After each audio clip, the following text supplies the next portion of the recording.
Irmãos, bom dia. Desculpa aí, a voz está um pouquinho ruim.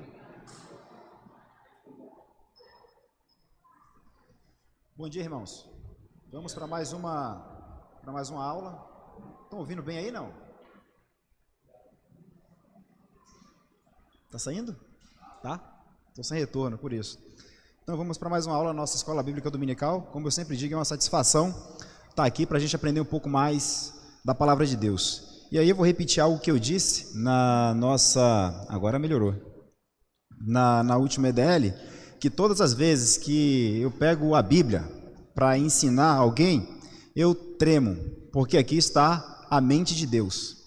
Imagina eu deturpando a mente de Deus. Então isso é muito perigoso. Tá? E como de praxe, fazendo a indicação dos livros que eu sempre gosto de fazer, e ali tem dois.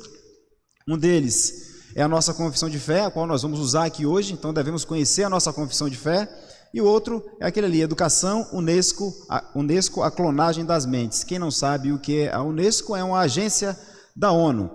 E ela tem tido, por ação direta, influência na educação a nível global. Ela tem dito o que o seu filho deve aprender ou deixar de aprender no que diz respeito à moralidade, sendo que a educação dos filhos Deus atribuiu aos pais, e educar os filhos diz respeito a transmitir valores morais, a buscar as virtudes, como o pastor Mateus leu aqui no texto, na carta do apóstolo Pedro. Então, quando nós transferimos isso para o Estado, nós estamos dizendo que a missão que Deus atribuiu a nós para educarmos os nossos filhos, nós não queremos fazê-lo.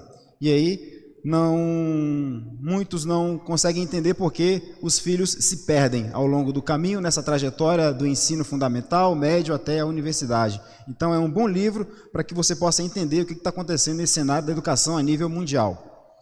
Tá? Então eu vou pedir que os irmãos abram a Bíblia. Nós vamos ler alguns textos. O primeiro vai ser de Neemias, lá no capítulo 9, versículo 6.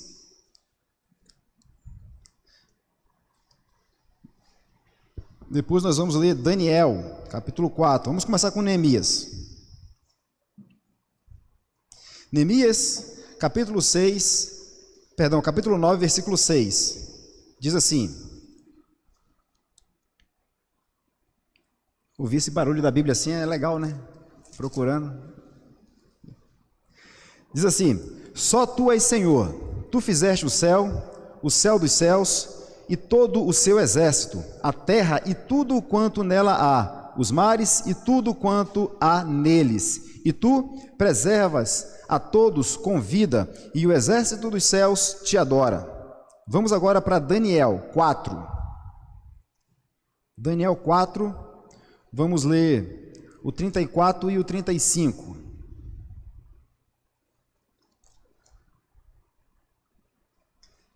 Diz assim: Mas ao fim daqueles dias, eu, Nabucodonosor, levantei os olhos ao céu, tornei-me a vir o entendimento, e eu bendisse o Altíssimo, e louvei e glorifiquei ao que vive para sempre, cujo domínio é sempre eterno, e cujo reino é de geração em geração. 35. Todos os moradores da terra são por ele reputados em nada, e segundo a sua vontade, ele opera com o exército do céu e os moradores da terra. Não há quem lhe possa deter a mão, nem lhe dizer: que fazes? Agora vamos lá para o Novo Testamento, Efésios. Efésios capítulo 1.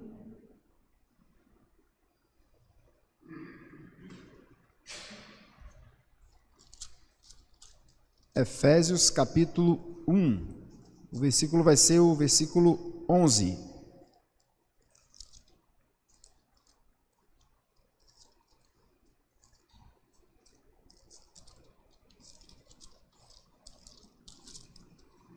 Efésios 1, 11. Diz assim: Nele, digo, no qual fomos também feitos herança, predestinados segundo o propósito daquele que faz todas as coisas conforme o conselho de sua vontade. E o último texto é Atos 17, 28. Atos 17, 28.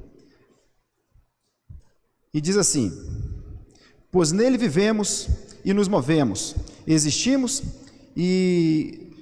Repetindo, pois nele vivemos e nos movemos e existimos, como alguns dos vossos poetas têm dito, porque dele também somos geração. Vamos orar? Senhor Deus, estamos diante da palavra do Senhor e pedimos ao Senhor graça, misericórdia, que por meio do Teu Santo Espírito nós possamos entender a Tua palavra e, entendendo, ó Pai, andar de acordo com a Tua vontade. No nome de Jesus, que agradecemos ao Senhor. Amém. Irmãos, hoje nós vamos falar de um tema que tem gerado uma certa, não polêmica, mas uma certa falta de compreensão dentro do nosso meio eclesiástico. E eu quero começar lendo aqui uma afirmação de São Tomás de Aquino que diz o seguinte: considerando que toda a salvação do homem que está em Deus depende do conhecimento desta verdade, portanto, para que a salvação dos homens pudesse ser realizada de maneira mais adequada e segura, era necessário que eles aprendessem as verdades divinas por revelação divina. Era necessário, portanto, que além da ciência filosófica construída pela razão, houvesse uma ciência sagrada aprendida por meio da revelação. E agora vem uma frase de Santo Agostinho: se, pois, sem o auxílio de nenhum órgão corpóreo, nem o tato, nem o gosto, nem o olfato, nem dos ouvidos, nem dos olhos, de nenhum outro sentido inferior a esta mesma razão, mas por si mesma consegue intuir algum ser imutável, é necessário que então confesse que ela mesma é inferior a este que ele é, né, que é Deus. Por que eu trouxe essas duas afirmações? Veja, eu trouxe esses 4 textos que falam da soberania de Deus, do domínio de Deus, do controle de Deus sobre todas as coisas.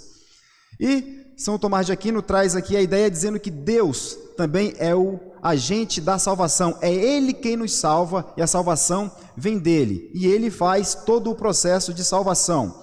E Santo Agostinho diz que nós, usando os nossos sentidos, a visão, o tato, o olfato, o paladar, captamos esses elementos e por meio da nossa razão, nós os sistematizamos. Mas ainda que esses sentidos não existissem, a nossa razão consegue então buscar essa verdade.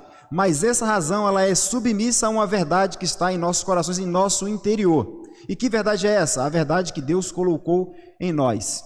Então, a razão ela vai buscar no imutável a verdade, sendo, portanto, a razão algo mutável. E aqui a gente começa a desconsiderar qualquer ideia de superlativizar ou de deixar como soberano o racionalismo, porque a razão ela vai buscar essa verdade em nosso interior. E essa verdade, Santo Agostinho diz que é Deus. Então esse movimento do exterior para o interior faz com que nós busquemos Deus de qualquer forma. A causa primeira de tudo vai ser sempre Deus.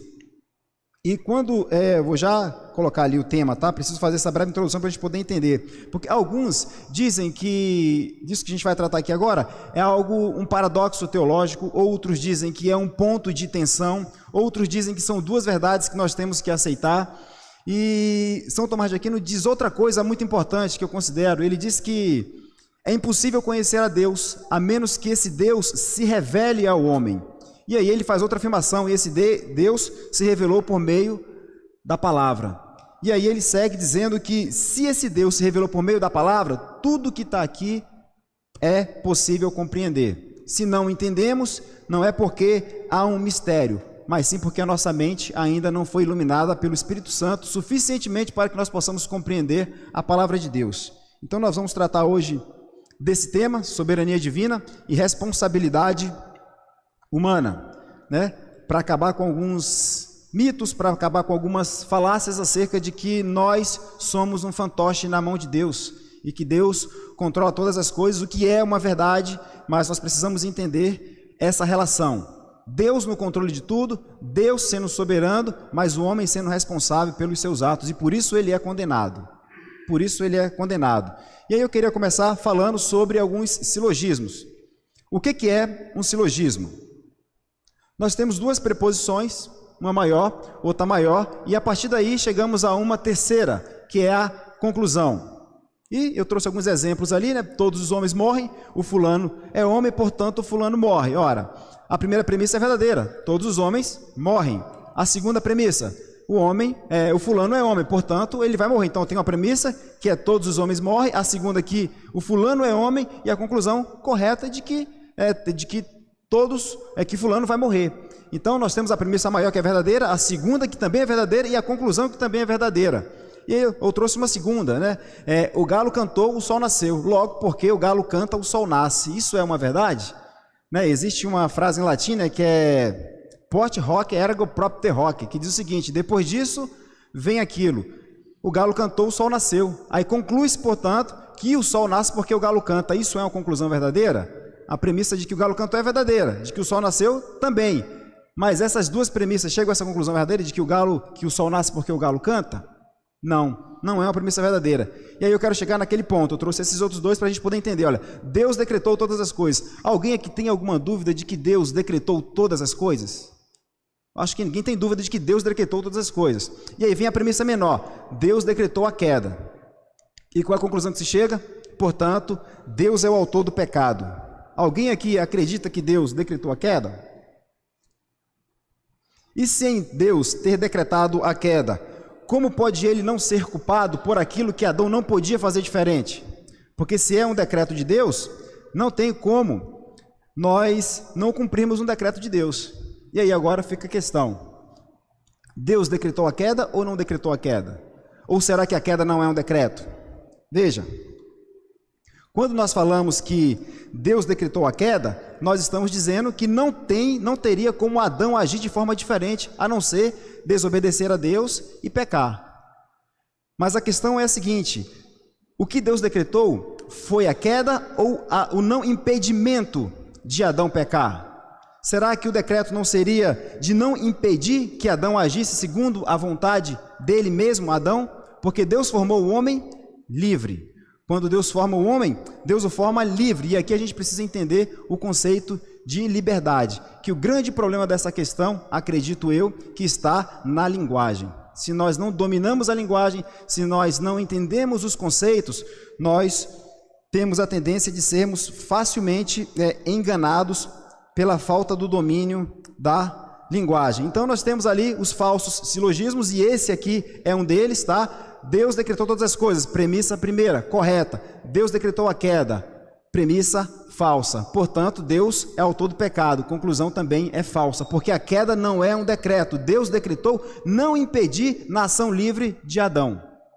Deus não decretou que ele pecasse, mas decretou não impedir na ação dele. E se Deus decreta não impedir na ação dele porque o formou livre, o evento é certo de que vai acontecer. Eu acho que a aula vai ser um pouco filosófica, então se surgir alguma dúvida, podem levantar a mão e questionar e fazer a pergunta. Tá? Talvez esses termos sejam novidade para alguns. Né?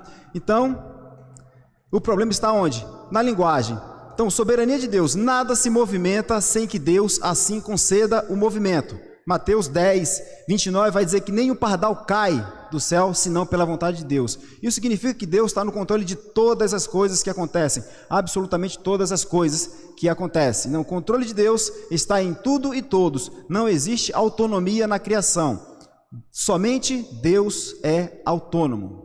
Somente Deus é autônomo. Então o problema vai estar onde? No conceito de liberdade. O que significa liberdade? Liberdade é eu ter várias opções e a partir daí fazer uma escolha diante das opções que eu tenho. Será que é isso que é liberdade? E aí eu acredito que muitos acabam por entender que liberdade é isso. Eu tenho a opção A e a opção B e eu faço uma escolha dentre essas duas opções. Então eu faço uso da minha liberdade para escolher. Mas será que liberdade é isso? Veja, liberdade é a capacidade de agir segundo a própria natureza. Deus é santo, Deus é justo, Deus é misericordioso, Deus é bondoso. Deus pode pecar? Deus pode mudar? Deus pode criar outro Deus? Então existem coisas que Deus não faz, porque não pode fazer, porque não é da natureza dele fazer isso. Então ele age segundo a natureza dele, que é justa, que é santa, que é pura, que é bondade. Deus age segundo a natureza dele, e ele formou o homem em imagem e semelhança dele, para que assim o homem também agisse segundo a natureza do homem, assim como ele formou. Tá? Então, liberdade diz respeito a agir segundo a própria natureza. Deus age segundo a natureza.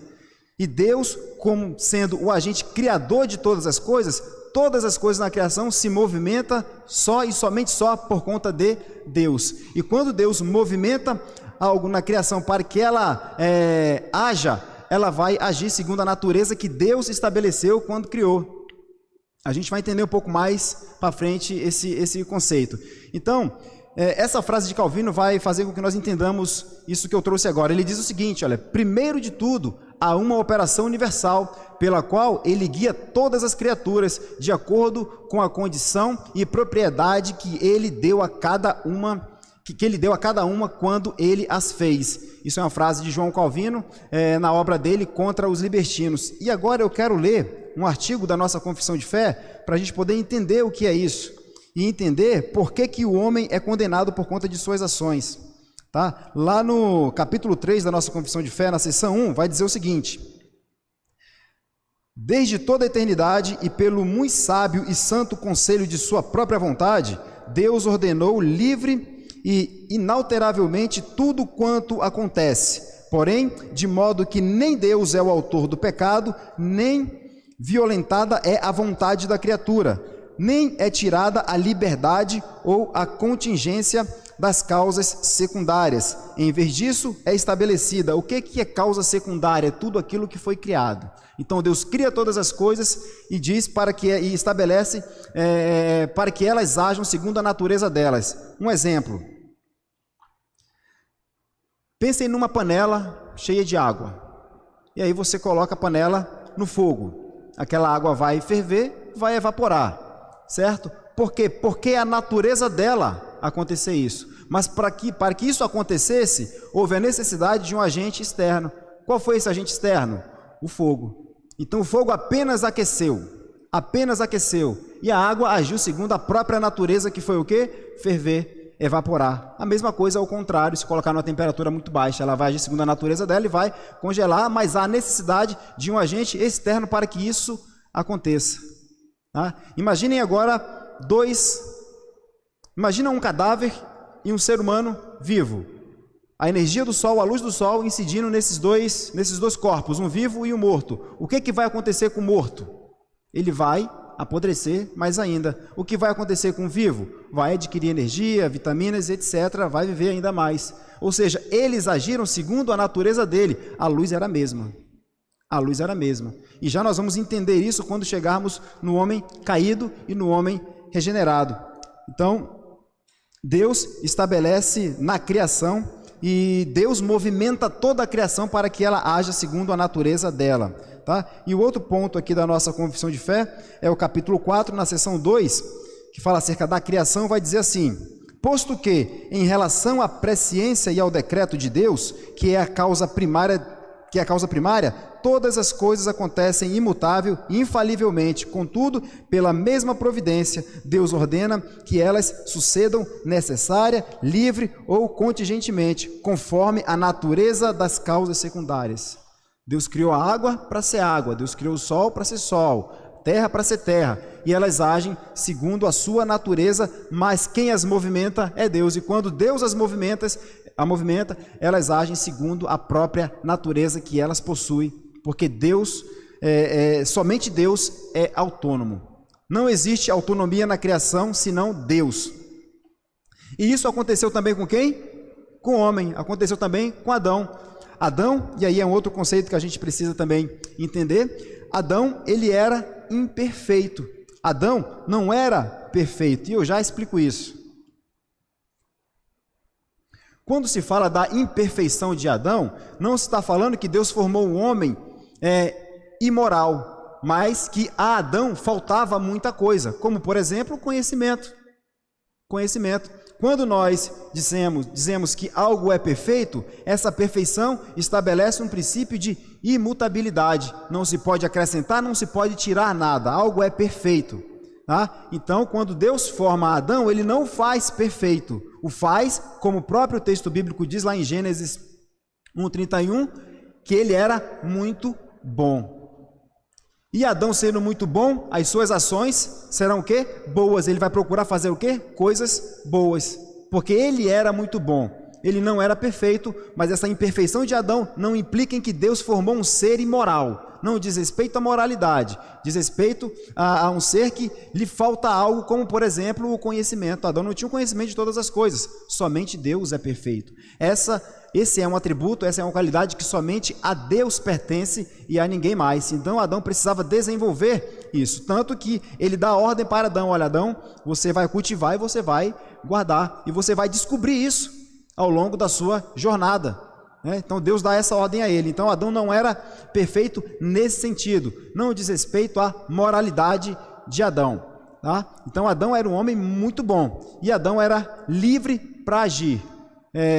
Quando nós olhamos Deus criando todas as coisas e colocando o Adão no jardim, nós vemos que havia duas árvores, uma do conhecimento do bem e do mal e a outra árvore da vida, e Adão podia escolher entre uma delas. Deus movimentou Adão para que ele o fizesse, e quando Deus movimenta Adão, Deus age no evento e não na pessoa de Adão. Deus age no evento: você vai comer, você pode escolher a árvore da vida, você pode escolher a árvore do conhecimento do bem e do mal. Então Deus movimenta Adão para que ele haja, porque não existe autonomia no homem, e quando ele age, o que ele faz? Ele escolhe comer da árvore do conhecimento do bem e do mal e desobedece a Deus por sua própria vontade. E Adão sendo nosso representante, o que acontece conosco? Todos nós também caímos em desgraça, livremente, por nossa livre vontade. Por nossa livre vontade. Então, Deus não age no Adão, age no evento. Deus decretou não impedir que Adão agisse segundo a natureza dele, porque Deus poderia ou não poderia impedir que Adão caísse? Poderia, mas ele o fez? Não fez. Então o decreto não está na obrigação que Deus deu: você vai me desobedecer, eu vou decretar que você vai me desobedecer. Não, o decreto está: olha, eu não vou impedir que você haja segundo a sua natureza. E Deus proveu os meios para salvar aqueles que ele escolheu. Isso é mais adiante. Mas nós vemos então que Deus não decretou a queda, Deus decretou não impedir que Adão o desobedecesse. Deus o impulsionou para que ele agisse segundo a natureza dele, que era o quê? Muito boa, mas não perfeita. E por não ser perfeita, ele poderia escolher entre comer o fruto da vida ou a árvore do conhecimento do bem e do mal, e ele escolheu desobedecer a Deus, e se colocou em desgraça como todos aqueles os quais ele representava. Por isso que Paulo vai falar de Jesus Cristo como o último Adão, porque é aquele representante perfeito, que cumpriu toda a vontade do Pai na sua integridade, tá? Na sua integridade. Então o homem sim é livre, e Deus, ele é soberano, tá? Lá no Novo Testamento tem um texto, eu não lembro onde diz agora, que o pecado, ele se origina no coração, tá? Jesus fala do adultério: não, se você já desejar, você já pecou, não precisa executar o ato. O fato de Adão simplesmente desejar desobedecer a Deus, já havia desobedecido. Então, quando Deus decreta não impedir, ele já desobedeceu a Deus. O ato de comer do fruto, que Deus houvera proibido, é apenas a materialização daquilo que ele já havia desejado. Ele já havia desejado. Tá? Então, esse é um ponto importante para que nós possamos entender também. Então, a criação não era perfeita, tanto não era perfeita, que a história começa num jardim e termina onde? Numa cidade. Nesse intervalo, há o quê? Um desenvolvimento. Há um desenvolvimento. Tá? Então Adão não era perfeito nesse sentido, porque algo lhe faltava. Não que Adão era imoral, ele apenas faltava a ele algumas coisas que ele deveria buscar. Tá? E então liberdade é a capacidade de agir segundo a própria natureza. E o homem faz porque deseja fazer, e isso o torna responsável por suas ações. Deus age no evento e não no desejo do homem. Veja, no encontro da UPH aqui no sábado, o pastor leu uns textos que eu achei interessante, eu fiquei pensando nisso, nessa aula de hoje. Ele fala quando Jesus nasceu. Jesus nasceu e quando ele nasce, o anjo aparece a José e diz: olha, continua com Maria, que o que tem dela é do Espírito Santo. Então, veja, Deus agindo onde? No evento, que era o casamento, a união de José e Maria. Depois, o anjo aparece e fala: olha, leva a mulher para o Egito, porque Herodes quer matar. Mais uma vez, Deus age onde? No evento. Então, Deus o tempo todo age no evento, não no desejo do homem. Veja outra coisa. Imagina duas pessoas aqui discutindo, etc e tal, uma tem uma arma e a outra não tem. Aí foi lá e pum, deu um tiro. Deu um tiro. Se nada acontecer, aquele tiro vai atingir outra pessoa e pode matar. Mas Deus pode impedir que isso aconteça. Pode impedir que isso aconteça, fazendo com que o projétil não atinja a outra pessoa. Deus agiu na vontade daquele que teve de atirar ou agiu no evento para que não atingisse a pessoa ali que iria sofrer o disparo? Mais uma vez, agiu no evento. Então, o homem, ele é livre e por isso ele é condenado. O homem, ele é livre e por isso ele é condenado. Deus age não de forma coercitiva, mas Deus age movimentando todas as coisas. Deus não coage o homem para que faça isso ou para que faça aquilo. Ele apenas deseja fazer. E ao desejar fazer, ele já desobedeceu a Deus. Ele já desobedeceu a Deus. E ao desobedecer a Deus, ele é culpado de suas ações. Então não tem como nós dissermos que, eu fiz isso porque Deus decretou que eu o desobedecesse. Não. Deus decretou todas as coisas, decretou não impedir na ação do homem. Isso vai ficar um pouco mais claro quando nós fizermos essa separação entre o homem perverso e o homem regenerado. Só falar no microfone aqui, que fica mais fácil para todo mundo ouvir. Tem um termo usado em relação aos decretos de Deus sobre o pecado do homem, que ele diz que a questão do pecado do homem está nos decretos permissivos de Deus, como se Deus decretou permitir. Se você pudesse falar um pouco sobre isso? Sobre como a gente entende o que é um decreto permissivo. Como Deus decretou permitir a queda. Essa palavra permitir é uma palavra que eu particularmente não gosto de usar. Veja, Deus traçou toda a história na eternidade. De repente acontece algo diferente daquilo que ele planejou. Aí muitos vão dizer, não, Deus permitiu que isso acontecesse. Mas Deus já não havia planejado? Então Deus permitir que aquilo que ele planejou aconteça algo diferente, me parece um pouco confuso. Então eu evito de usar essa palavra permissão. Eu falo que Deus agiu, decretou todas as coisas e age sempre no evento. No caso de Adão, ele não agiu coercitando Adão para que ele desobedecesse a Deus, mas sim para que ele agisse segundo a liberdade que ele havia dado a Adão e agisse segundo a natureza de Adão, que não era perfeita. Tá? Eu sei dos decretos permissivos, só que eu confesso que eu não gosto dessa palavra permissão. Deus permitiu que isso acontecesse, porque parece que Deus havia traçado um plano e aí, no meio do caminho ali, alguma coisa aconteceu e ele permitiu. Então, é um termo que eu particularmente não gosto de usar. Ok. Então, avançando aqui, o homem faz porque deseja fazer e isso torna responsável por suas ações. Deus age no evento e não age no homem, coercitando o homem para que o homem pratique o mal. Então o homem, ele é o quê? Livre. Eu sei que muitos vão repudiar o termo livre-arbítrio, mas existe uma frase que diz o seguinte, que eu considero, essa é a frase, vou abrir aspas aqui, eu considero herege aquele que diz que o livre-arbítrio não existe. Alguém se arrisca a dizer de quem é essa frase? Alguém se arrisca a dizer de quem é essa frase? Essa frase é de João Calvino. Ele considera herege aquele que diz que o homem não tem livre-arbítrio. O ponto é, o que significa esse livre-arbítrio? O que significa isso lá em João Calvino? Lá nos primeiros reformadores? De que o homem é livre, de que o homem possui desejo de fazer ou de não fazer, porque Deus movimenta o homem para que o homem haja segundo a sua natureza. No entanto, depois da queda, o que acontece com esse livre-arbítrio do homem? Aí Lutero vai dizer que é um livre-arbítrio escravo, que agora ele é escravo da perversidade. Veja, um homem bom, ele procura fazer coisas boas. O homem que é perverso, ele faz coisas más.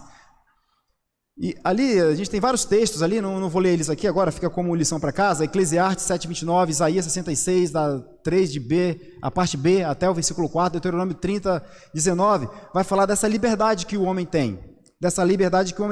E lá em Romanos 1:18, esse eu queria ler, para a gente poder fazer essa relação do homem durante a queda e do homem depois da queda. Lá em Romanos 1:18.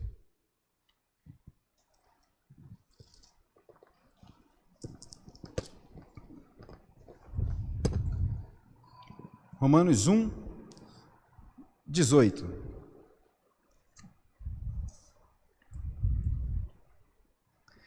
A ira de Deus se revela do céu contra toda impiedade e perversão dos homens que detêm a verdade pela injustiça. E aqui ele fala de perversão. Se nós olharmos para o Antigo Testamento e toda vez que virmos lá de que o homem é mau, que a maldade do homem é no coração, ela é contínua, a ideia que está ali é de perversidade. O que foi que a serpente fez lá no Éden? Ela perverteu, ela pegou a verdade e trouxe para uma mentira. Houve uma perversão. Então o homem ele se tornou pervertido. O homem ele é perverso. E aí eu quero trazer alguns exemplos para a gente poder entender o que é essa perversidade. Imaginem, deixa eu ver como é que eu vou traçar esse exemplo aqui, porque é um exemplo que fica muito claro, mas deixa eu usar as palavras corretas aqui, né? Imaginem um casal não cristão, um casal de namorado, ainda não casados, não contraíram matrimônio. E eles buscam o prazer sexual antes do casamento. Buscar o prazer sexual é algo pecaminoso? É algo errado? Não é. É bom porque foi Deus quem criou. Mas a forma como está sendo feita é algo ruim, é algo pecaminoso, é algo que perverso. Porque aquele homem perverso, não regenerado, ele vai buscar as coisas boas, mas por meios pecaminosos, por meios ruins. Porque esse mesmo casal, depois que ouve o evangelho, depois que eles são convertidos, o que vai acontecer com eles? Uma mudança. Então eles vão buscar as coisas boas, mas agora pela via correta, pela via que Deus estabeleceu. A mesma coisa, um ladrão quando vai roubar, o que ele quer? O bem, ele quer a propriedade. Ter algo é algo ruim? Buscar ter algo é alguma coisa que, pô, isso é muito ruim? Ora, Deus estabelece a propriedade privada quando ele diz, não furtarás. Então, ter o objeto em si não é algo ruim. O problema está onde? Nos meios. Nos meios. Então, ele busca algo bom pelos meios ruins. Então, quando esse homem ouve o evangelho, ele é convertido pelo evangelho, o que acontece com ele? Ele agora vai trabalhar, agora ele vai procurar os meios corretos para adquirir aquilo que é bom. Então, o homem ele se torna perverso. E o homem que é perverso, ele pratica o quê? Maldade. O homem que é regenerado, ele busca as coisas boas pelos meios que Deus estabeleceu. Ele busca as coisas boas pelos meios que Deus estabeleceu. Tudo bem? Tem alguma pergunta? Algum comentário? Nada? Tá tranquilo até aqui? Sossegado? Então, Deus, ele é soberano. Nada acontece sem que Deus não o tenha decretado. Salmo 115, verso 3. Deixa que eu leio aqui.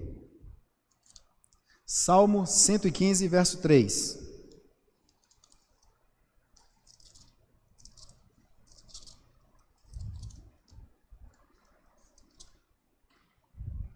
No céu está o nosso Deus, e tudo faz como lhe agrada.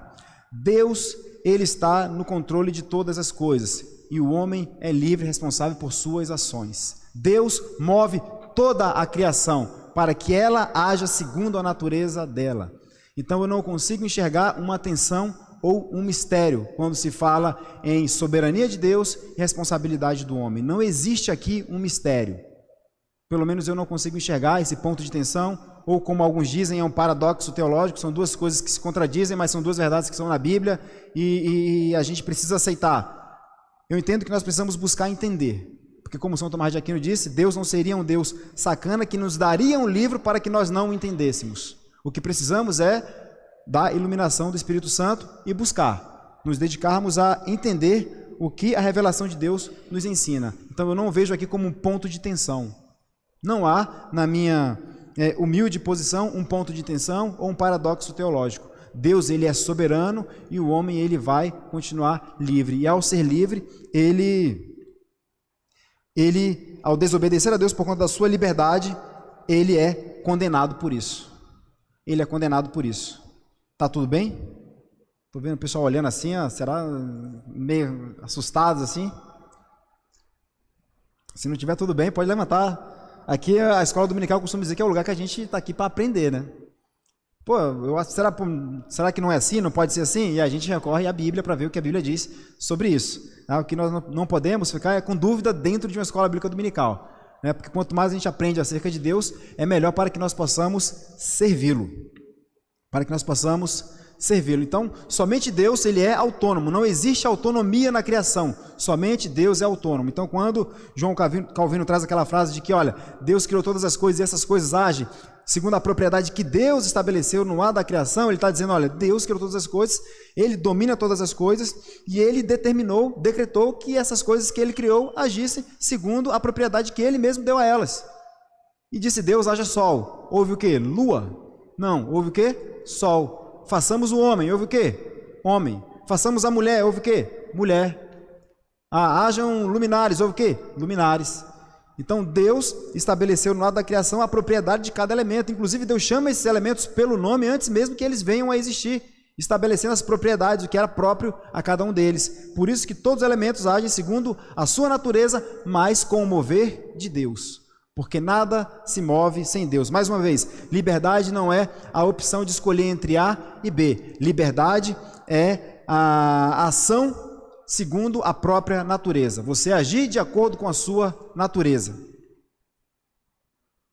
E aí volta aqui a frase de Calvino, primeiro de tudo, há uma operação universal, pela qual ele guia todas as criaturas. Deus guia todas as criaturas de acordo com a condição e propriedade, né, aquilo que é próprio da coisa criada, que ele deu a cada uma quando ele as fez. Então Deus movimenta todas as coisas, e ao movimentar toda a criação, essa criação age de que forma? Age segundo a propriedade que ele mesmo deu a elas quando as criou, quando as formou, no caso do homem, né?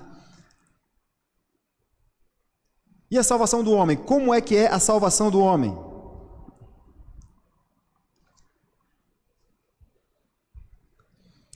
Vamos lá.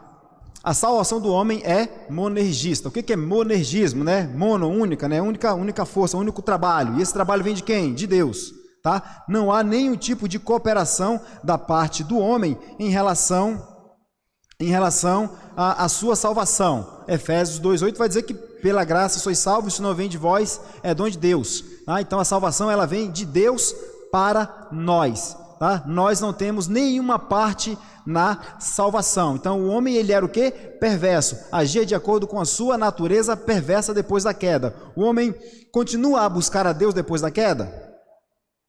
Aí a Bíblia vai dizer assim, né? Não há quem busca a Deus, não há nenhum sequer, né?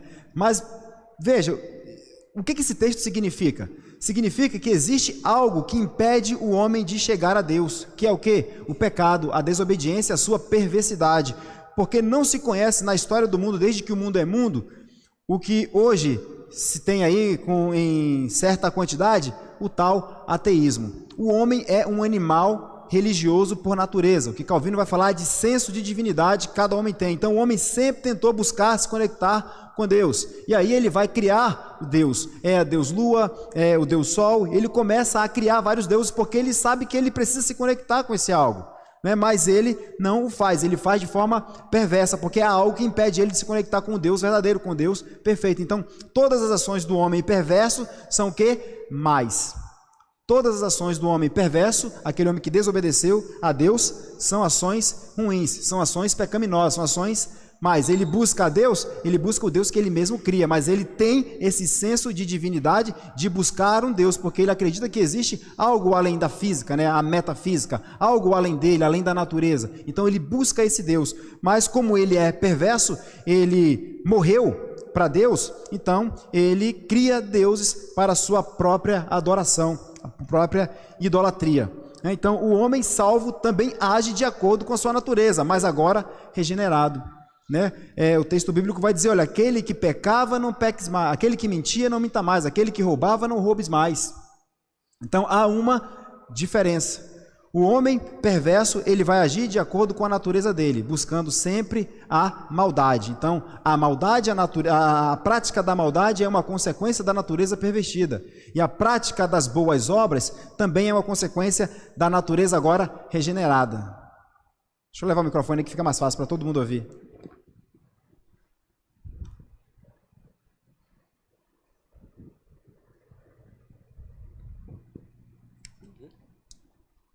Faz pergunta muito difícil não, tá? Edileno, eu ainda tô presa lá no início, tá? E aí tá andando aí a aula e eu tô lá ainda. Pode voltar, não tem problema não. É porque tudo tá surgindo. O meu filho me fez eu estava falando sobre o pecado, ele falou, mas foi Deus que criou o inferno, alguma coisa desse tipo. E eu não consegui sair muito da conversa, numa conversa anterior aí. Aí você disse assim que Deus, ele deixou o homem para fazer as coisas de acordo com a vontade dele, ter a liberdade, certo? Isso, Deus decretou agir, não impediu o homem que agisse segundo a natureza dele. Isso. Só que naquela época, quando Adão ainda não havia pecado, sim, a vontade dele, né? Ele não tinha pecado. Então, não. A semelhança dele não era boa? A natureza dele era muito boa. A natureza dele não era boa? Muito boa, mas a Bíblia diz que era muito boa, mas ele não era perfeito. Certo. Então, aí, no caso, o pecado, ele veio para mostrar, entre aspas, que Adão não era perfeito, mas que perfeito só é Deus. Então, é para dizer que Deus é perfeito, certo? Sim. No caso, mas Deus já sabia que Adão ia pecar. Deus não... A ideia da presciência, né? Isso é presciência. Muitos entendem a presciência algo que Deus previu que ia acontecer no futuro. Não. As coisas só acontecem porque Deus decretou. Deus decretou. Não é que Deus sabia que Adão ia pecar. Deus tinha a certeza porque ele decretou não impedir na ação de Adão. E quando ele decreta não impedir na ação de Adão, o evento é certo de que vai acontecer. E ao mesmo tempo que é certo de que o evento vai acontecer, Deus já proveu os meios para resgatar aqueles que ele escolheu. Ficou mais confuso? Não, é que na minha concepção, assim, se Deus sabe de todas as coisas, ele sabe que Adão ia pecar. Ele não é que ele sabe todas as coisas no sentido de que ele preveu alguma coisa. As coisas só vão acontecer porque ele decretou que as coisas acontecessem. E Deus age sempre no evento e não no indivíduo. Então, aí falando de acontecer no evento, o Espírito Santo não age no indivíduo? Sim. Então, na hora que ele é reconciliado, ele age no evento. Quando o Espírito Santo nos reconcilia com Deus, ele age para que nós não pequemos. Ou seja, no evento. Para que nós não desobedecemos a Deus. Aquele que roubava, não roube mais. Aquele que mentia, não minta mais. Então, mas o evento, na minha concepção, ele é externo. Sim. Certo? Isso, sim. E o Espírito Santo, ele age interno, isso, em nós. Então, assim, isso. se eu tenho vontade de atirar na hora da fúria, e sou uma pessoa redimida, porque isso não tira. O fato da gente ter nos redimido com Deus, muitas vezes nós somos pecadores. Sim. Então, tem a hora da fúria, mas o Espírito Santo está ali. Falou, opa, vamos... Olha o caminho. Isso. Aí pronto, isso é interno, não é externo, não é no evento. Isso. Eu tenho o desejo de querer, mas de que o evento vai acontecer, quem está no controle dos eventos é Deus. Eu posso querer fazer, como eu quero dar um tiro e assassinar, mas se vai matar, se não vai, Deus é o autor do evento. Então, mas isso é externo. O fato de eu Sim. não atirar é interno. Sim. E você quis atirar? Quis, Não. já pecou, já desobedeceu. Ó, quero esganar, não esgano. Então, eu acho que isso é o Espírito Santo que age na Sim, na no gente. regenerado. Exatamente. No regenerado. Aham. Então, Isso. é isso que eu tô falando. Então, eu não entendo que é só no evento, você entendeu? E no caso de Adão, ok ser só no evento, porque naquele momento, Sim. ele não era um pecador, até então, Sim. né? Até Mas desobedecer. agora nós estamos num processo de reconciliação com Deus, em que Deus age na escolha dos seus eleitos. Deus escolhe aqueles que ele vai salvar, ou escolheu na eternidade aqueles que ele vai salvar, e age nos eleitos. E a partir dessa ação de Deus, por meio do Espírito Santo nos seus eleitos, eles vão buscar fazer as coisas boas. Eles vão buscar fazer as coisas... Vão fazer todas as vezes as coisas boas? Não, porque isso só vai acontecer na glorificação, quando seremos a imagem perfeita de Cristo. Tá, então, ok. Depois do pecado, então, Deus age com o Espírito Santo interno e Sim. no evento. Ok. Só que lá em Adão ainda, sem o pecado, eu ainda não compreendo que Deus não sabia que Adão ia pecar.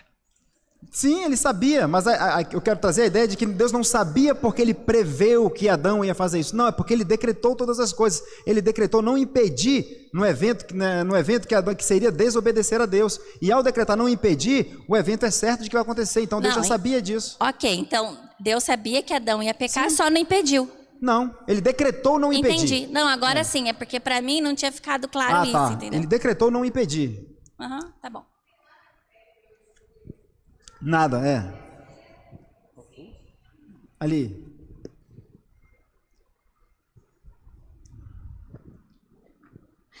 Na realidade, Edileno, eu entendo da seguinte forma. E eu fui católica, a minha formação foi católica, e quando eu vim para a igreja presbiteriana, para a igreja central aqui, e fiz o catecúmenos, e depois tive várias aulas há 20 anos atrás, de 20 anos eu venho construindo isso. E nós tivemos uma aula que para mim fica muito claro. O único que teve livre-arbítrio foi Adão e Eva, os únicos. A partir dali, a nossa doutrina dentro da igreja presbiteriana é da predestinação. Eu acho que é exatamente isso que a Ariela está dizendo. Adão teve o livre-arbítrio de pecar. Ele podia, não que ele podia escolher.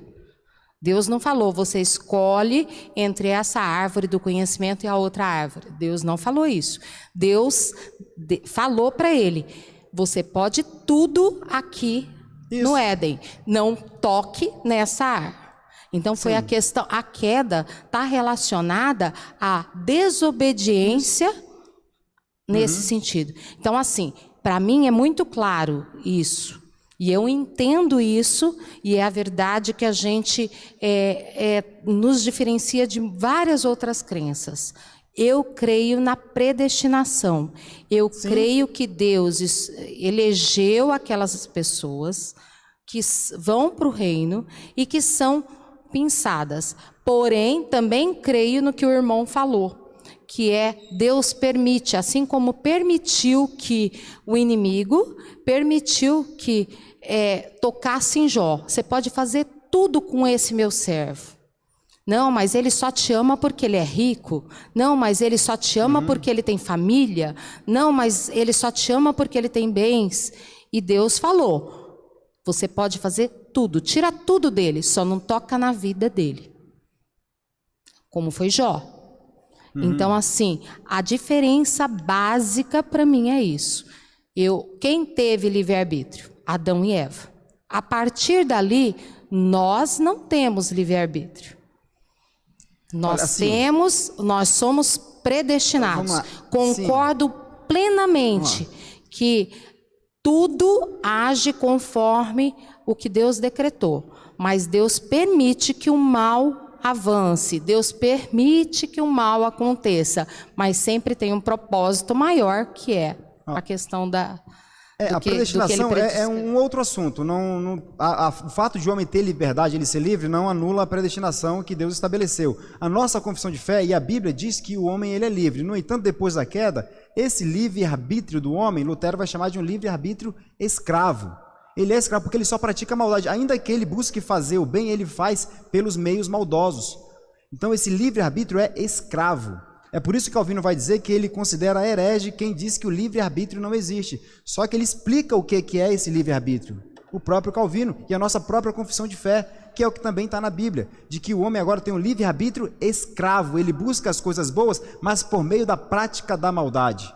Por meio da prática da maldade. E aí a predestinação é outro assunto que é mais longo. E sim, Deus elegeu os seus antes da fundação do mundo. O homem, todos caíram em desgraça e Deus, olha, vocês caíram em desgraça por conta da liberdade que eu concedi a vocês e decidi não agir no evento. Por isso você foi lá e desobedeceu e agora eu escolhi salvar alguns. E o homem é condenado pela sua própria prática pecaminosa.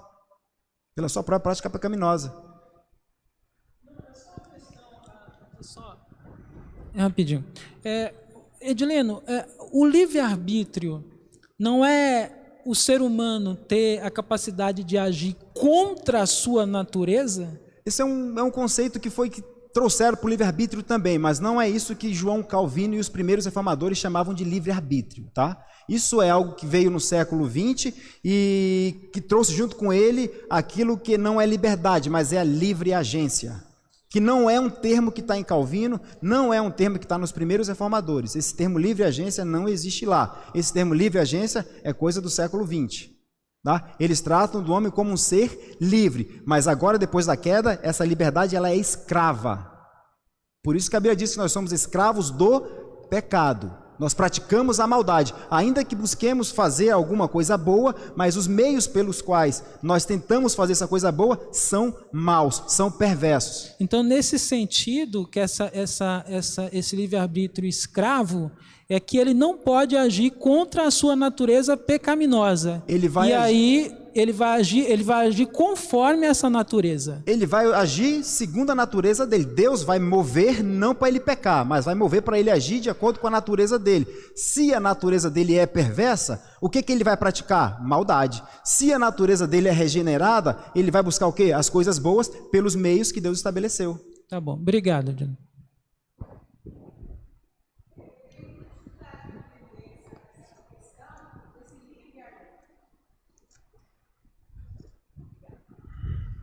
Eu não consigo entender assim, tipo, alguém vai, tipo, Deus quis isso para mim, escreveu a minha história, que está escrito no Salmo, que todos os nossos dias já foram escritos e determinados. Sim. Isso. Então, como que eu posso fazer uma escolha pelo meu livre-arbítrio, que eu não acredito em livre-arbítrio, eu sou o herege que o Calvino falou lá.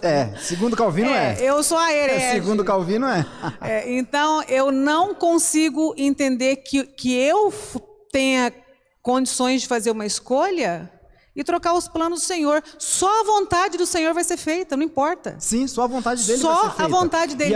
A Bíblia fala, só a minha vontade vai ser feita. Acabou. E eu não posso considerar, ou melhor, a nossa confissão de fé, os primeiros reformadores vão dizer que é vontade de Deus.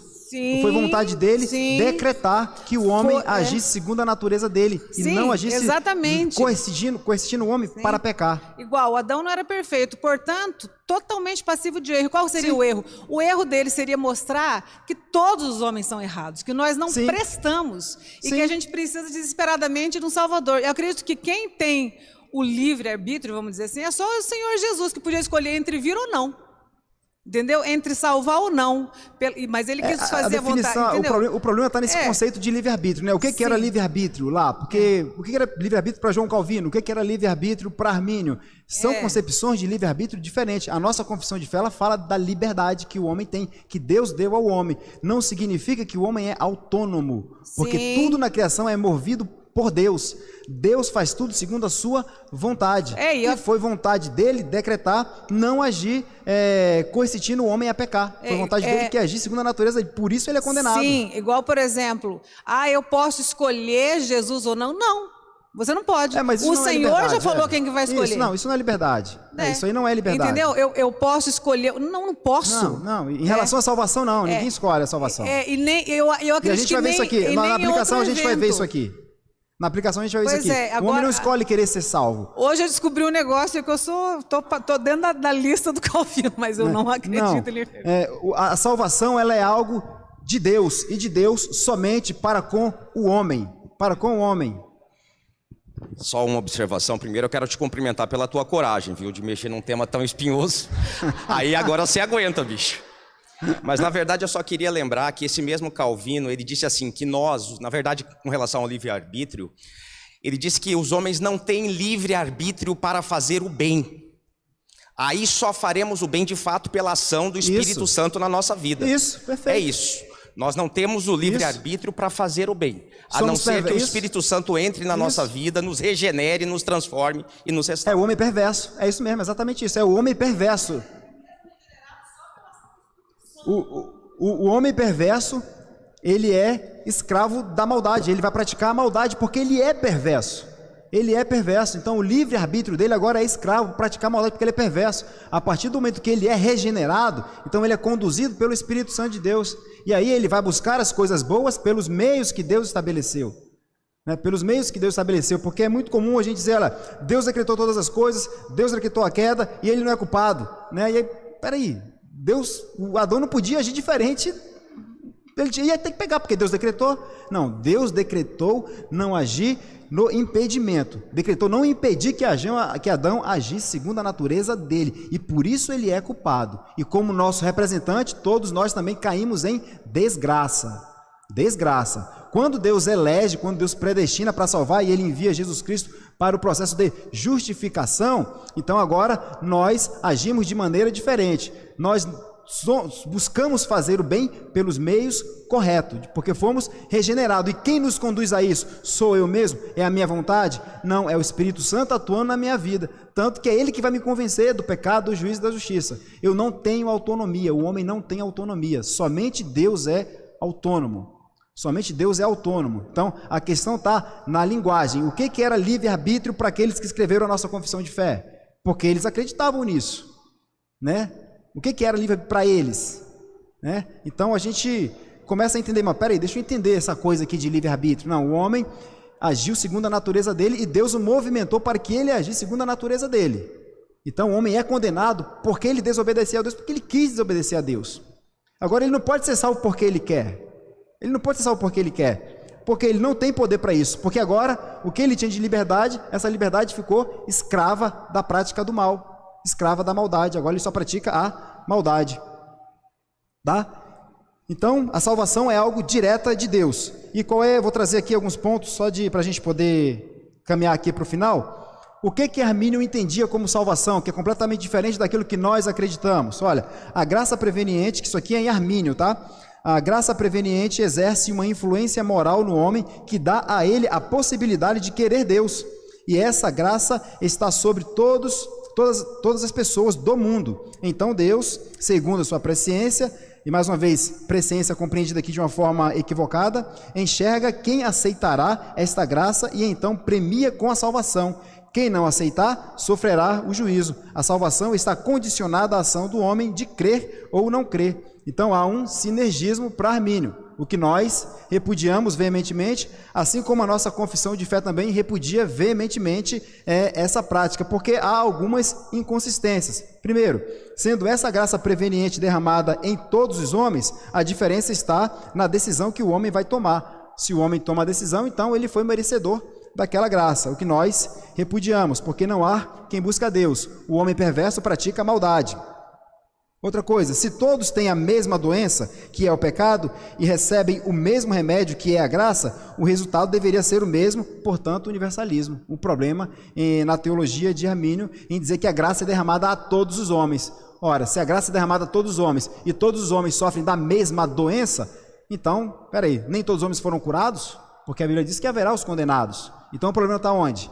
Está na graça? Que serviu para uns, não serviu para outros, ou vai estar no grau de doença que o homem tem? Não, isso aqui pecou mais, isso aqui pecou menos, isso aqui é depravado, isso aqui nem tanto. Então existem essas inconsistências. E por fim, sabendo que uns serão salvos e outros não, a conclusão óbvia é que há alguns mais doentes que outros e que agem de forma bondosa pela própria vontade. O nome disso é semi-pelagianismo. E o que é o pelagianismo? Né? Que o homem ele já nasce com uma graça natural que Deus deu para ele, e essa graça natural faz com que ele não peque a Deus, que ele escolha não pecar a Deus. Então, isso aqui é um absurdo. Não é o que nós cremos, porque não é bíblico, tá? Porque não é bíblico, tá bom? Então, alguém? Mais alguma coisa para a gente caminhar aqui para a aplicação? O tempo voou.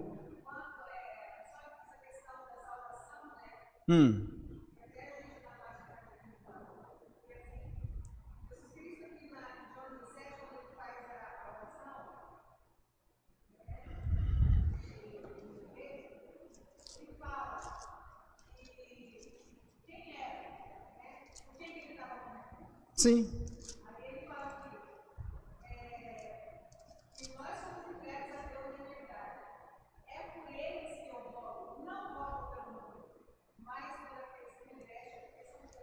Isso. Mas não teve alguma coisa diferente disso aqui? Tá certo, não tá errado. É que aí é a ideia da predestinação, da eleição, aí seria um assunto mais longo. Mas para a gente finalizar, veja que João 8,36 vai falar, olha, se pois o Filho vos libertar, verdadeiramente sereis o quê? Livre. Se o Filho vos libertar, verdadeiramente sereis livre. Por quê? Porque agora nós caminhamos para sermos a imagem e semelhança de Cristo. Vamos agir segundo a nossa natureza regenerada e não mais segundo a natureza perversa, porque o homem perverso pratica maldade e por isso ele é condenado, porque essa prática da maldade é porque ele quer fazer isso. O homem regenerado vai buscar fazer as coisas boas por meio da ação do Espírito Santo. Mais uma vez, não existe autonomia na criação, no homem. Somente Deus possui essa autonomia e somente Deus movimenta todas as coisas, absolutamente todas as coisas. A salvação, ela é de Deus, ela é monergista, somente Deus atua para salvar o homem. Deus vai buscar o homem, tá? Então, a ideia de hoje aqui nessa aula era para a gente entender um pouco de que nós não somos fantoches. E aí tem aplicação. Deus está no controle de todas as coisas. Nada foge ao controle dele. Nem por isso você deve pensar que é um fantoche nas mãos de Deus. Tá? Desenvolver a sua salvação, como Paulo fala lá na carta de Filipenses, desenvolver a sua salvação é uma obrigação sua. Você deve agir de acordo com sua natureza regenerada por meio da obra de Cristo. Isso diz respeito à oração, à leitura da Bíblia, à comunhão com o corpo de Cristo, à prática da piedade, como Paulo fala lá na carta à igreja de Corinto, fé, esperança e amor. Por que nós buscamos isso agora? Porque nós fomos regenerados. Nós fomos salvos em Cristo Jesus. E agora Deus nos movimenta para que andemos segundo a vontade dEle. Segundo a vontade dEle, tá? E, como dica, eu sugiro que leiam a nossa confissão de fé, tá? É uma das melhores, tá? Não é canônica, tá? Mas aqueles homens que se reuniram para escrever isso aqui, ó, eles se debruçaram nisso aqui.